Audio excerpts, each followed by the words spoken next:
இன்னைக்கு நம்மளுடைய சாருடைய ப்ரோக்ராம் நம்ம வராமல் இருக்க முடியாது சொல்லி எல்லா குழந்தைகளுக்கும் வெரி குட் மார்னிங். இந்த யோகா அப்படின்னா யோகச்சித்த விருத்தி நிரோதா அப்படி சொல்கிறா. யோகம் அப்படின்னாலே மனசுலேருந்து தாட்டு வந்துட்டே இருக்கே, அதிலிருந்து தப்பிக்கிறது. இது முதல் யோகாவோடைய ஒரு முக்கியமான ஒரு விஷயம். நம்ம நம்மளோட லைஃப்பில் சின்னதாக செய்கிறோம் பெருசாக செய்கிறோம் அப்படிங்கிறது இல்லை. எதை செய்கிறோமோ அதை சரியாக செய்யணும் அப்படின்னு சொல்லி நம்ம ஆசைப்பட்டாக்கா கண்டிப்பாக அதுக்கு ஒரே ஒரு சொல்யூஷன் தான் இருக்குது. அது நம்ம யோகா தான் பண்ணணும். இந்த யோகா பண்ணுறதுனால தான் ஒருத்தர் என்ன செய்கிறோங்கிறதுல ஒரு கிளாரிட்டி ஒருத்தருக்கு வரும். இல்லைன்னா நம்ம எவ்வளோ தான் எக்ஸ்ட்ரா இன்ஃபர்மேஷன் போட்டாலும் பேசிக் கிளாரிட்டி இல்லாமல் நம்ம எக்ஸ்ட்ரா இன்ஃபர்மேஷன் போட அது கொஞ்சம் தூரம் ஏதோ அந்த வண்டி ஓடுற மாதிரி இருக்கும், மறுபடியும் கன்ஃபியூஸ் ஆகி நம்ம ஆரம்பித்த இடத்துக்கே தான் வருவோம். அதனால் அந்த யோகா நீங்கள்லாம் பண்ணுறது அப்படிங்கிறது நம்ம மனசுக்கு ரொம்ப சந்தோஷமாக இருக்குது. அதே மாதிரி ஒரு மனிதனுக்கு என்ன ப்ராப்ளம் அப்படி கேட்டால் ப்ராப்ளம் இல்லாத மனிதனே இல்லை. யாரை கேட்டாலும் ஒரு ப்ராப்ளம் சொல்லிகிட்டே இருப்பாங்க. ஆனால் ப்ராப்ளம் மொத்தம் எவ்வளோ அப்படி சொன்னால் ரெண்டு ப்ராப்ளம் தான். ப்ராப்ளத்தோடைய மூலம்னு பார்த்தா ரெண்டு ப்ராப்ளம் தான். ஒன்று உடம்புல ப்ராப்ளம் இருக்கும், இன்னொன்று மனசில் ப்ராப்ளம் இருக்கும். இந்த ரெண்டு தான் ஒரு மனிதனுக்கு வாழ்க்கையில் இருக்கிற மொத்தமே ப்ராப்ளம்.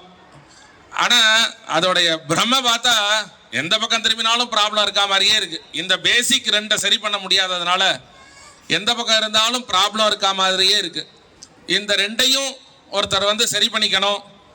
ஒரு பேசிக்காக என்ன திங்க் பண்ணுறோம், என்ன நம்ம வெளிப்படுத்த போகிறோம், நம்மள்டேருந்து அவுட்புட் என்ன வரப்போகிறது, என்ன அப்சர்வ் பண்ணணும் இப்படிங்கிறதெல்லாம் தெரிஞ்சுக்கணுன்னா ஃபஸ்ட்டு மனசாந்தி இருக்கணும்.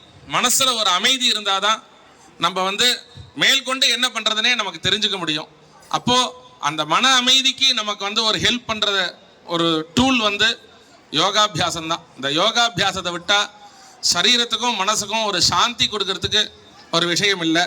அப்போது ஃபஸ்ட்டு நம்ம மனசையும் சரீரத்தையும் ஃபஸ்ட்டு சாந்தி பண்ணணும். அதுக்கு யோகா. அதே மாதிரி சக்தி சமநிலை. சக்தி சமநிலைங்கிறது ரொம்ப முக்கியம். அதுக்கு தான் பிராணாயாமம்லாம் வச்சுருக்கா. இப்போ என்னென்னா நம்ம ஒரு ஒரு ஒரு ஃபுட்பாலை உதைக்கிறோன்னு வச்சுக்கோங்க, கோல் போஸ்ட்டுக்குள்ளே போகணும். ஆனால் அதை தாண்டி வெளியே போயிடுத்துனாலும் தப்பு, நம்ம உதைச்ச பால் கோல் போஸ்ட் வரைக்கும் கூட போகலைனாலும் தப்பு. வாழ்க்கையில் எல்லா ஆக்ஷனையுமே நான் அந்த மாதிரி சொல்கிறேன். நம்ம எடுக்கிற முயற்சி ஒன்று ஜாஸ்தியாக போய்டுறது, இல்லை முயற்சி பத்தாமல் போய்டுறது. இதுக்கு என்ன காரணம்னா நம்மக்கிட்ட சக்தி சமநிலை இல்லை.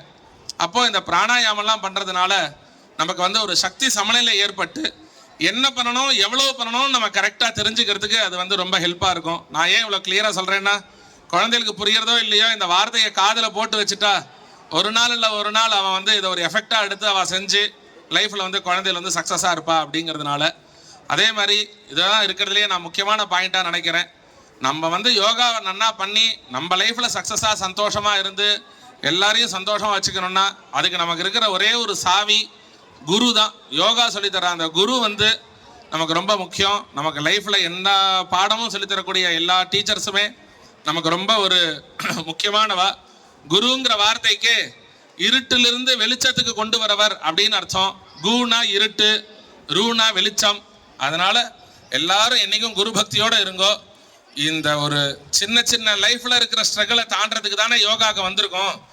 ஆனால் ஒரு மோக்ஷம்னு சொல்கிறா. மோக்ஷம்னா சரீரம் மனசுலேருந்து விடுதலையாகி ஒரு நிலையில் இருக்கிறதுக்கு மோக்ஷம்னாலே விடுதலைன்னு தான் அர்த்தம். அந்த நிலை வரைக்கும் இந்த யோகா நம்மளை கூட்டிகிட்டு போயிடும். நாம் குரு பக்தியோடு இந்த யோகா பண்ணுறதுனால இப்போல்லாம் எங்களுக்கு ரொம்ப ஆச்சரியமாக இருக்குது. நாங்கள்லாம் குருர் பிரம்மா குருர் விஷ்ணுன்னு படித்து பழக்கம். இப்போல்லாம் ஸ்கூல்லையும் காலேஜ்லேயும் வாத்தியாரெல்லாம் ஸ்டாஃப்னு சொல்லி கூப்பிட்றா. ஸ்டாஃப்னாலே நம்மள்ட்ட சம்பளம் வாங்குற வேலைக்காரன்னு அர்த்தம். ஆனால் அப்படி சொல்லி டீச்சரை கூப்பிட்ற பழக்கத்தை இப்போ தான் கொஞ்ச நாளாக நான் கேள்விப்படுறேன். நான் ஸ்கூல் பக்கம்லாம் நமக்கு ரொம்ப பழக்கம் இல்லை. ஆனால் குருங்கிறவர் ஒரு ஸ்டாஃப் கிடையாது, அவர் ஒரு காடு. ஸோ அவருக்கு கொடுக்க வேண்டிய ஒரு ரெஸ்பெக்டை கொடுத்து அந்த வித்தியை நம்ம கற்றுக்கும் பொழுது தான் அந்த வித்தியை நமக்கும் நல்லது, குருவுக்கும் நம்ம பண்ணுற ஒரு சரியான குரு பக்தியாக இருக்க முடியும், லைஃப்பும் நம்ம சந்தோஷமாக இருக்க முடியும். இந்த சின்ன வயசில் நீங்கள்லாம் யோகாவுக்கு வந்திருக்கிறது நீங்கள்லாம் ரொம்ப ப்ளஸ்ஸு. உங்களுக்கு பகவத் அனுகிரகம் இருக்குது. மேலும் மேலும் நீங்கள் நிறையா யோகா பண்ணி இப்போ சார் அவ்வளோ பாலச்சந்திரன் சார் எவ்வளோலாம் சாதிச்சேன்னு சொன்னாரோ அதே மாதிரி நீங்களும் ஒருத்தரும் ஒரு 1000 பேரை உலகத்தில் ஒரு சந்தோஷமாக இருக்கிறதுக்கு ஒரு வழிகாட்டியாக இருக்கணும். உங்கள் லைஃப்லையும் எல்லா விதமான சந்தோஷத்தையும் பகவான் கொடுக்கட்டும். ஒரு சின்ன ப்ரேயரோட இந்த ஸ்பீச்சை நான் நிறைவு பண்ணுறேன், நிறைய டைம் ஆகிடுத்து. ஓம் ஸ்ரீ குருப்யோ நமஹ ஹரிஹி ஓம் தச்சயோராவృணீமஹே காதும் யஜ்ஞாய காதும் யஜ்ஞபதயே दैवी स्वस्तिरस्तु नः स्वस्तिर्मानुषेभ्यः ऊर्ध्वञ्जिगातु भेषजं सन्नो अस्तु द्विपदे सञ्चतुष्पदे ஓம் சாந்தி சாந்தி சாந்தி. இந்த வாய்ப்பு கொடுத்த எல்லாருக்கும் ரொம்ப நன்றி. இந்த ப்ரோக்ராம் நிறைய சக்ஸஸ் ஆகி இதே மாதிரி நம்ம சார் தொடர்ந்து நிறைய ப்ரோக்ராம் நடத்தட்டும். என்னுடைய பரிபூர்ண வாழ்த்துக்கள். நமஸ்காரம். நன்றி நன்றி ஐயா.